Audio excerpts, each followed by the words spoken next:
ஓம் சாயிராம். ஸ்ரீ சாயியை பணிக. அனைவருக்கும் சாந்தி நிலவட்டும். நல்லதே செய்வோம், நல்லதே நடக்கும். சாயிராம். இன்னைக்கு மகாபாரதம் 25வது பகுதி. சரிங்களா? தந்தையே, நீங்கள் சிரிப்பது எனக்கு எரிச்சலை உண்டாக்குகிறது. இது உங்களுக்கு சொந்தமான பூமி. இந்த பூமியை பாண்டவர்களின் வசம் ஒப்படைப்பதில் எந்த நியாயமும் இல்லை. தர்மன் முன்பு போல இப்போது இல்லை. அவனது தம்பிமார்கள் அகங்காரம் பிடித்து அலைகின்றனர். அவர்களால் எனக்கு இப்போது அரசாங்கத்தில் செல்வாக்கு இல்லை. பெருமை மிகவும் குறைந்துவிட்டது. எனவே இந்த ராஜ்யத்திற்கு என்னை யுவராஜா ஆக்குவதே முறையானது என்றான் துரியோதனன். துரியோதனன் தன் நிலையை தானே குறைத்து சொன்னது திருதராஷ்டிரனுக்கு அவமானமாக இருந்தது. தம்பி புத்திரர்கள் பெருமையில் மேலோங்கி இருப்பதை தானே ஒப்புக்கொண்ட தன் மகனை பற்றி அவன் வருத்தப்பட்டான். இருப்பினும் அவன் மனநீதி தவற விரும்பவில்லை. துரியோதனா, நீ நினைப்பது தவறு. இந்த ராஜ்யம் எனக்கு சொந்தமானது அல்ல. அது இறந்து போன என் தம்பி பாண்டுவுக்கு உரியது. எனவே அவனது பிள்ளைகள் தான் இந்த ராஜ்யத்தை ஆளுவதற்கு உரிமை பெற்றவர்கள். அவர்கள் சிறியவர்களாக இருப்பதால் தம்பியின் ராஜ்யத்தை நான் பொறுப்பேற்று ஆண்டு வருகிறேன். சில காலம் நான் ஆண்டேன் என்பதற்காக ராஜ்யம் எனக்கு சொந்தம் என்று சொன்னால் பெரியோர்கள் பழிப்பார்கள். நீ ஆத்திரப்படுவதில் அர்த்தம் ஏதும் இல்லை. எனவே பாண்டவர்களை அனுசரித்து செல். தர்மன் ஆண்டால் என்ன, நீ ஆண்டால் என்ன, எல்லாம் ஒன்றுதான். பாண்டவர்களுக்கு சொந்தமான இந்த பூமியை அவர்களோடு இணைத்து நீங்களும் ஆளுவதற்கு உரிமையுடையவர்கள்தான். ஆனால் தலைமை பொறுப்பு அவர்களிடம்தான் இருக்க வேண்டும். இதுதான் ராஜநீதி என்றான் திருதராஷ்டிரன். துரியோதனுக்கு கோபம் இன்னும் அதிகமானது. தந்தையின் கருத்தை ஏற்றுக்கொள்ள அவன் மறுத்துவிட்டான். அப்பா, எனக்கு என் தம்பிமார்கள் இருக்கிறார்கள். மாமா சகுனி சிறந்த ஆலோசகராக இருக்கிறார்.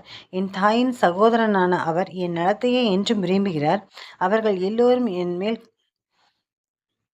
அதிக பற்று வைத்துள்ளார்கள். அதோடு என் நண்பன் கர்ணன் என் மீது உயிரையே வைத்திருக்கிறான். இவர்களின் கருத்துப்படி இந்த நாடு எனக்குத்தான் சொந்தம்.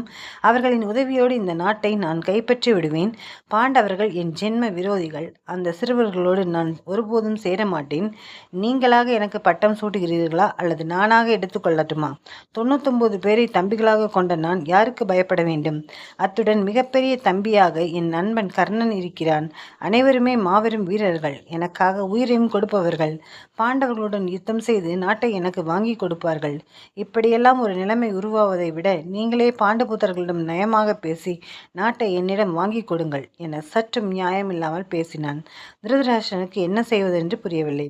அவனது மனம் அலைப்பாய்ந்தது. பீஷ்மரையும் தம்பி விதுரனையும் வரச் சொல்லி ஆள் அனுப்பினான். அவர்கள் அவசரமாக வந்து சேர்ந்தனர். ஆட்சி சூத்திரத்தில் சிறந்தவர்களே, நான் இப்போது சிக்கலான நிலையில் மாட்டிக்கொண்டிருக்கிறேன். நீதி பெரிதா பாசம் பெரிதா என்ற கேள்விகள் என்னை வட்டமிடுகின்றன. உங்களுக்கு தெரியாதது ஒன்றுமல்ல. ஏற்கனவே என் பிள்ளைகளுக்கும் என் தம்பி பாண்டுவின் பிள்ளைகளுக்கும் ஒருவருக்கொருவர் பிடிக்கவில்லை என்பது நீங்கள் அறிவீர்கள். அதிலும் பலசாலியான பீமனை கண்டால் என் மகன் துரியோதனனுக்கு அறவே பிடிப்பதில்லை. அர்ஜுனனின் வில் வீரம் மற்றும் மற்ற பிள்ளைகள் அவன் வில் வீரத்தை கண்டு கொதித்து போயிருக்கிறார்கள். என் தம்பி குமாரர்கள் எல்லா வகையிலும் உயர்ந்தவர்கள் என்பதை நான் அறிவேன். என் பிள்ளைகள் என்பதற்காக துரியோதனனை நான் உயர்த்தி பேச விரும்பவில்லை. அதே நேரம் இந்த இருவரின் பகைமையும் தீர்ந்து வைக்க வேண்டிய கட்டாயத்தில் இருக்கிறேன். அதற்கு உங்களின் ஆலோசனை வேண்டும். இப்போதைக்கு அவர்கள் சேர்ந்திருப்பது நல்லதல்ல. இருதரப்பாரையும் பிரித்து வைக்க வேண்டும். நான் இப்படி செய்வதில் உங்களுக்கு ஏதும் ஆட்சேபம் இருக்கிறதா என கேட்டான். பீஷ்மரும் விதுரரும் ஆலோசித்தார்கள். அவர்களுக்கும் திருதராஷ்டிரனின் நிலைமை நன்றாக புரிந்தது. இருவரும் திருதராஷ்டிரனிடம், கௌரவர்களுக்கும் பாண்டவர்களுக்கும் இளமை காலத்திலிருந்தே போராட்டம் நடந்து கொண்டேதான் இருக்கிறது. குறிப்பாக கௌரவர்கள் எங்கள் சொல்லை கேட்கவே மாட்டார்கள். எனவே அவர்கள் மனம் போனபடி நடக்கட்டும். இது விஷயத்தில் எங்கள் முடிவை எதிர்பார்க்க வேண்டாம். நீங்கள் உங்கள் விருப்பம் போல் செய்வீங்கள் என சொல்லிவிட்டு நகர்ந்து விட்டனர். சிறந்த அரசியல் ஆலோசகர்களான பீஷ்மரும் விதுரருமே இப்பிரச்சனையை கைகழுவியதும் திருதராஷ்டிரனுக்கு குழப்பம் இன்னும் அதிகமாகிவிட்டது.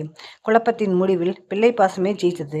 வஞ்சகம் செய்து தன் குழந்தைகளுக்கே நாடு சேர வேண்டும் என முடிவு செய்து விட்டான். துரியோதனையும் தனது மந்திரி புரசேனனையும் அழைத்தான். சதி ஆலோசனை துவங்கியது. துரியோதனன் மிக மெதுவாக தன் தந்தையிடம், தந்தையை, பாண்டவர்களை எங்கோ ஒரு இடத்திற்கு அனுப்பி வைப்பதில் எந்த பயனும் இல்லை. ஏனெனில் அவர்கள் மீண்டும் திரும்பி வந்து ராஜ்யத்தில் பங்கு கேட்பார்கள். எனவே நான் சொல்வதை கேளுங்கள். வாரணாவதா நகரத்துக்கு அவர்களை அனுப்புங்கள்.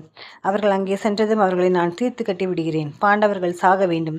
அப்போதுதான் எங்களால் நிம்மதியாக நாட்டை ஆள முடியும் என்றான்.